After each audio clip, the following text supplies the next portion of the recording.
In the cold rain, a homeless woman ran to save a bleeding billionaire. But the moment he saw her, his reaction changed everything. A dirty homeless woman who smelled like rotten eggs ran toward a rich man. A sharp metal piece had cut his neck, and blood was running fast.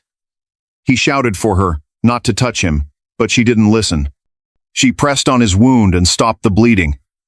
She saved his life. Later, he found out something about her that shocked him deeply. Before we go on, tell us in the comments where you're watching from, so we can thank you all. Now, let's get back to the story. The rain fell like the sky had broken open. Cold, heavy, and cruel. People hid under roofs, holding umbrellas tight, trying not to get wet. Then, bam, a crash louder than thunder tore through the night. A black Maybach, shiny and rich, spun across the road and flipped on its side. The sound of metal and glass filled the street. Steam rose from the hood. Broken glass fell like ice. In a second, everything changed. People who had been hiding from the rain forgot all about staying dry. Office workers, teens, a woman holding a half-eaten taco, all ran toward the crash. A crowd formed fast. Phones came out. Screens glowed in the dark. No one checked if the driver was alive. No one called for help. They just filmed. Voices whispered, "Is that Marcus Thorne?" Like seeing a famous man was more important than saving him. Inside the wreck, Marcus Thorne, the billionaire who owned half the city's hotels and hospitals, was bleeding badly. A deep cut on his neck pulsed with every weak heartbeat. His eyes rolled. His voice came out as a soft groan. Someone pulled him from the car. Another person called for help. "They're coming," a man shouted. "But it'll take 10 minutes. A woman near the front cried, "Is there a doctor? He's losing too much blood." Then came silence. People looked at each other, afraid to step forward. That's when a quiet voice spoke from the back. "I can help." Everyone turned to see her. She stood barefoot in the water. Her clothes were torn and filthy. Her hair was wet and messy. She smelled bad, like old trash. Some people laughed. One man whispered, "Yeah, right." Another lifted his phone to film. Marcus looked at her, his face full of disgust. "Don't touch me," he gasped. "You stink." She didn't move. Didn't answer. Then his eyes closed, and his body went still. "He's out," someone screamed, and everything changed. While the crowd froze, she rushed forward. She pushed past the people filming, past the woman clutching her expensive purse, and knelt in the muddy street beside the dying man. Ignoring the whispers and phones, she pressed one hand on his neck and used the other to stop the bleeding. Her moves were sure and fast, like she had done it before. "Breathe," she said softly. "You're not dying tonight. Not while I'm here. We're saving. I will not dying. I will not dying tonight." Rain poured harder. Sirens sounded in the distance. The crowd kept filming, but their faces changed. The laughter faded. Now they only stared. Shocked. No one could explain how this poor, dirty woman knew exactly what to do. No one, not even Marcus if he was awake, could have guessed the truth. Sirens grew louder. Red and blue lights flashed across the wet road. 2 paramedics ran through the puddles, carrying medical bags. The crowd stepped aside but didn't help. Phones still pointed at the scene. The woman stayed beside Marcus, hands steady on his neck. Rain mixed with blood on his collar. A female paramedic with sharp eyes knelt beside her. She saw the perfect pressure on the wound, the right tilt of his head, the tight but safe bandage. "You did this?" she asked quietly. The woman nodded once. "He was fading. I had to stop the bleed." The paramedic didn't ask her name or thank her loudly. She just nodded with respect. "Okay," she said. "I've got him now." The woman slowly lifted her hands away. Her fingers were stiff and red from the cold. She wiped them on her torn coat and stood up. The paramedics lifted Marcus onto a stretcher and hurried to the ambulance. The crowd started to leave. Umbrellas opened again. People looked at their phones. Typing. Saw Marcus Thorne crash downtown. Some homeless lady tried to help lol. 1. No one searched for her. No one cared. She slipped into the dark alley behind the bakery, where the rain fell harder and the world forgot her again. 3 weeks later, Marcus Thorne opened his eyes in a quiet hospital room filled with sunlight. The walls were white. Machines beeped softly beside him. His neck hurt under the bandages, but the sharp pain was gone. Dr. Chen, the doctor in charge, stood beside him with a calm smile. "You're safe now, Mr. Thorne," he said, "but you were very close to death. The cut was almost on your main artery. If someone hadn't stopped the bleeding, you wouldn't be here." Marcus frowned. "I remember someone tried to help before I passed out." "Yes," Dr. Chen said. "That person's quick action saved your life." Marcus nodded slowly. "I want to meet them. To thank them. I want to meet them." Then his eyes darkened as a memory hit him. "Wait," he whispered. "I remember. It was a homeless woman. She smelled terrible. She came toward me saying she could help. I was barely awake that night. My vision was blurry, my mind slow, but I still remember shouting at her not to touch me. I thought she was filthy, dangerous even. I told myself she might infect my wound if she got too close. Now, lying in that hospital bed, I called her a good Samaritan in front of Dr. Chen, but my tone was bitter. That mad woman could have made things worse. I said coldly. For all I know, she wasn't even trying to help. Maybe she just wanted to rob me while I was bleeding out. People like her, no shame, no conscience. Dr. Chen didn't argue. He just looked at Marcus Thorne with quiet disappointment. Whoever that was, he said slowly, knew exactly what to do. The pressure was perfect. The airway was clear. That wasn't luck, Mr. Thorne. That was skill. Marcus waved his hand, pretending not to care. Skill or not, I'll find them. If they really did help, I'll thank them. He leaned back against the pillows, his face cold.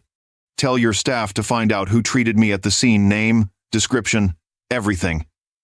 I'll handle it personally. But deep down, his thoughts twisted. All he could remember was the smell of rot, the rags, the dirt, the shame of being touched by someone the world had thrown away. He had no idea that the person he insulted that night was someone who once wore a white coat and saved lives every single day. 2 days later, Marcus returned to the place where everything had changed. The edge of the intersection where his Maybach had crashed now looked peaceful. The rain was gone. The street was dry. The city workers had cleaned everything. No broken glass. No twisted metal. No skid marks. Only a faint oil stain remained, like a ghost of that deadly night. He wore a long black coat and dark glasses, but even they couldn't hide the tension in his face. He wasn't there as the city's powerful billionaire. He was there as a man who owed a debt, and who wasn't sure if he could ever repay it. Marcus walked slowly, his shoes clicking softly against the pavement. A few shopkeepers recognized him. They nodded politely, whispering to each other. He ignored their looks and headed toward a small coffee shop whose awning had sheltered people during the storm that night. He approached the shop's owner, an old man with weary eyes and a kind face. "Excuse me," Marcus said after a short introduction. "I'm the man who almost died here 3 weeks ago. I need your help. That night, do you remember who helped me before the ambulance arrived?" The old man didn't even pause to think. "Oh yes, I do," he said. "That was Amanda. She's been around here for years. Quiet woman. Keeps to herself. Everyone knows her, but not many talk to her. That night, she ran straight to your car when no one else would." "Where is she now?" Marcus asked quickly. The man pointed toward a narrow alley beside his shop. "Usually back there, near the dumpsters.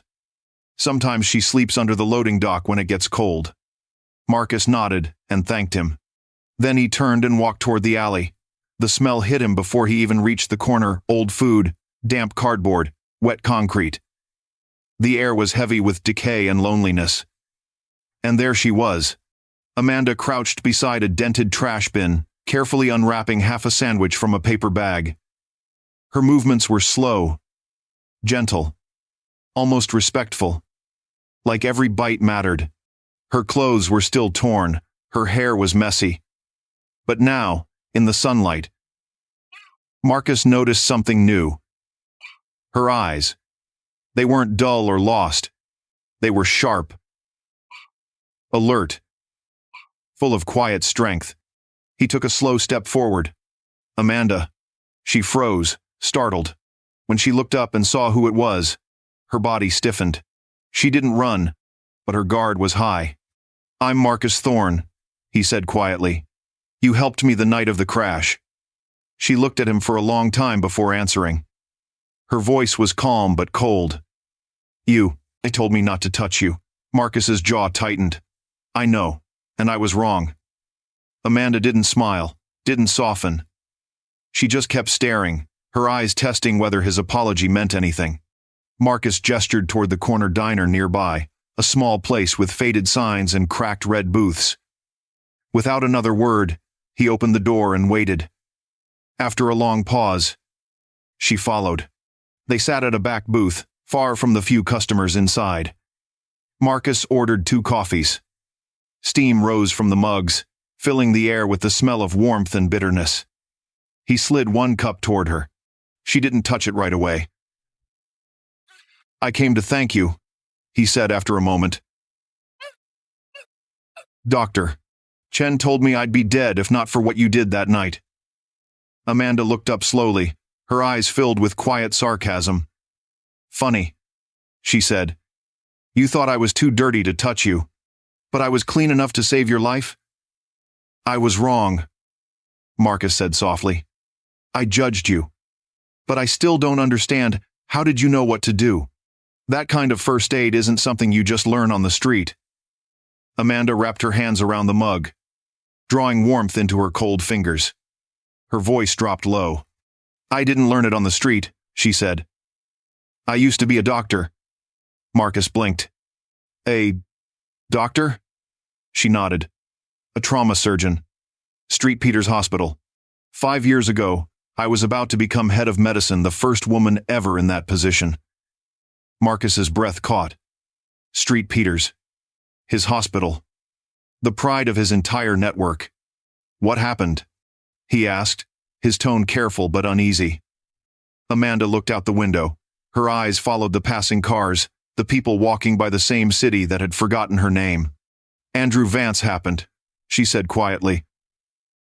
"My colleague."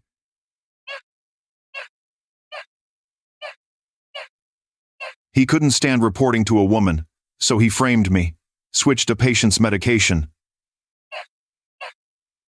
The man ended up paralyzed. They said it was my fault." Marcus listened, frozen. "They called it negligence," Amanda continued. "The hospital board stripped my license. The newspapers destroyed my name. I lost everything. My job, my home, my future. No one believed me. No one even asked what really happened." Her voice cracked. Just slightly. "I tried to fight. But when the hospital's chairman signs the dismissal himself, who's going to listen to you?" Marcus's chest tightened. He suddenly remembered something. A file. 5 years ago. The name Dr. Amanda Reyes. A report marked urgent. He had barely skimmed it before flying to Monaco for a charity gala. The lead investigator's name at the bottom, Dr. Andrew Vance. The memo had warned of reputational risk, and the recommendation had been simple: terminate immediately. He remembered signing it, no questions asked. Now, sitting across from the woman he once fired without even knowing her story, Marcus felt his stomach drop. "You were innocent," he said slowly. Amanda's lips curved into a small, tired smile. "Completely. But who would care? It's easier to believe a lie when it protects the powerful." The words hung between them, heavy and bitter. Marcus stared at his coffee, his mind spinning. He realized he hadn't just doubted her that night in the rain, he had destroyed her long before that. His own signature had sent her life into ruin. The truth hit him like cold steel. The mad, homeless woman he'd insulted. had once worked in his own hospital. She had been one of the best. And he had erased her without even reading her defense. Marcus excused himself a few minutes later, promising to see her again. He left the diner, but peace didn't follow him. That night, sleep refused to come. Every time he closed his eyes, he saw Amanda not in rags, not in the rain, but standing in a bright operating room, saving lives while he had been sipping champagne at a gala. Now he understood the real meaning of debt, not the kind you pay with money, but the kind that stains your soul. By sunrise, Marcus Thorne had made his choice. He hadn't slept all night. His mind was full of guilt and pictures he couldn't forget. When the first light touched the city, he grabbed his keys and drove to St. Peter's Hospital, not to his fancy office, but to the same surgical wing where lives were saved and ruined. The halls were quiet. Cleaning carts rolled by. In the staff room, Dr. Andrew Vance stood in a white coat, sipping espresso while reading charts. He looked sharp, calm, and proud. He had become everything people called successful. Marcus walked in without knocking. The nurses froze. Andrew turned. His smile fell when he saw Marcus. "Mr. Thorne," he said quickly, setting his cup down. "I wasn't expecting." Marcus didn't let him finish. He dropped a thick, yellowed folder on the counter. It was stamped confidential in bold red ink. Andrew read the label. Dr. Amanda Reyes, 2019. His face went white. "Open it," Marcus said, voice low and hard. Andrew flipped through the pages. His fingers shook. Inside were security logs, witness notes, and pharmacy records. Then he froze. A blurry hallway photo showed him walking into the medication room at 21:17 p.m., swapping vials marked for patient #4482. Andrew's breath caught. This footage, it wasn't in the file. "No," Marcus said, "because you made sure it disappeared. But the hospital keeps backups. I found them." Andrew stepped back, gripping the counter. The color drained from his face. "I never wanted her to lose everything. I just wanted the promotion. I thought she'd move on. She was brilliant. Everyone loved her. Everyone except you," Marcus said coldly. Tears filled Andrew's eyes. His voice cracked. "I see that patient in the wheelchair. I see her face at the hearing. She looked at me like she couldn't believe I betrayed her." He dropped to his knees. "I was jealous. I was weak. I destroyed her life. I've lived with it every day. Please, if you see her, tell her I'm sorry. I don't deserve forgiveness, but I beg for it." Marcus looked down at him, silent. There was no pride in his eyes, no joy, only shame. Because Andrew's guilt was real, but Marcus's was worse. He had signed the papers that ended Amanda's career. He had never checked the truth. Later that day, Marcus found Amanda Reyes again. She wasn't in an alley this time. She was sitting on a park bench feeding crumbs to a sparrow. The trees moved softly in the wind. She looked calm, but it was the calm of someone who had lost everything and had nothing left to lose. Marcus sat beside her, keeping a small distance. "I spoke to Andrew Vance," he said. She didn't turn. She kept her eyes on the small bird pecking at her feet. "He admitted everything," Marcus went on. "He showed me the proof. He's leaving the hospital. He wants to apologize to you." Amanda stayed quiet. Then she asked softly, "Does that bring back my license? My home? The 5 years I spent wondering if I had imagined my own skill?" Marcus shook his head. "No. But maybe it can fix what was broken." He took an envelope from his coat and handed it to her. "The medical board reopened your case. With the new evidence, they cleared your name. You'll get your license back. No record of negligence." Amanda finally looked at him. "Why are you doing this?" "Because I owe you my life," he said. "And because I helped destroy yours." He paused, then added, "I also want to give you your old job back. Chief of Medicine. At St. Peter's. Andrew's gone. The board supports you." Amanda stared at the envelope for a long moment. Then, she shook her head. "I don't want to go back," she said quietly. Marcus frowned. Why not? It's your hospital. Your legacy. It was, she said softly. But that place chose reputation over truth. It let a man like Andrew ruin a good doctor to save face. I can't lead a system that values image more than people. She stood up, brushing crumbs from her coat. If you really want to make things right, don't give me back my old life. Help me build something new. A clinic for people like me. The ones no one sees. The ones your hospitals never let through the front door. Marcus looked at her for a long time. This time, he didn't see a beggar or a victim. He saw a leader. He nodded. Then that's what we'll build. And for the first time in years, Amanda allowed herself to hope not for herself, but for everyone still standing in the rain. 1 year later, the doors of the Reyes Community Care Center opened on a bright spring morning. It wasn't a fancy hospital. No marble halls, no chandeliers, just a warm, yellow-painted building on the edge of the city. Sunlight filled the wide windows. Inside were clean exam rooms, a small pharmacy, and a kitchen serving hot meals. The waiting area had books, toys, and soft chairs. No one was turned away. No insurance. No forms. No judgment. Amanda stood at the entrance in a plain white coat. No title, no logo, just her name stitched above the pocket. Dr. Reyes. Her hair was tied back neatly. Her shoes were simple but new. She looked steady, peaceful like herself again. Marcus stood behind her. Not as a billionaire, but as a partner. He had funded the center, yes, but Amanda had designed everything. The layout, the rules, the hiring. Her only demand: every patient would be greeted by name. The first visitors arrived. A tired old man with a bad cough. A young mother holding a crying child. A teenager hiding bruised knuckles under his hoodie. Amanda moved toward them, calm and kind. She smiled, listened, and touched their shoulders gently. Then, as sunlight spread across the street, a thin man appeared at the edge of the crowd. His clothes were dirty. He clutched a paper cup, eyes full of fear. He looked like he hadn't eaten in days. Amanda saw him at once. She walked straight toward him. The man flinched, expecting to be pushed away. But Amanda smiled softly. "Come in," she said. "We've been waiting for you." He stared at her in surprise. Her kindness disarmed him.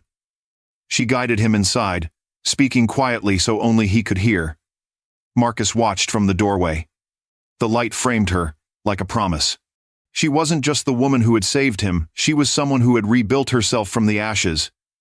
He realized something deep then. This clinic wasn't just Amanda's second chance. It was his too. A chance to replace pride with purpose.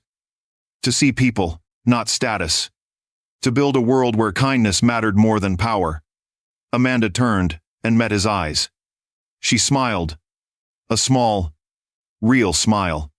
Then she turned back to her work, greeting the next person in line. And as Marcus looked around the bright room full of hope and healing, he understood something simple. That night in the rain, she had saved his life. But this day, she had saved his heart.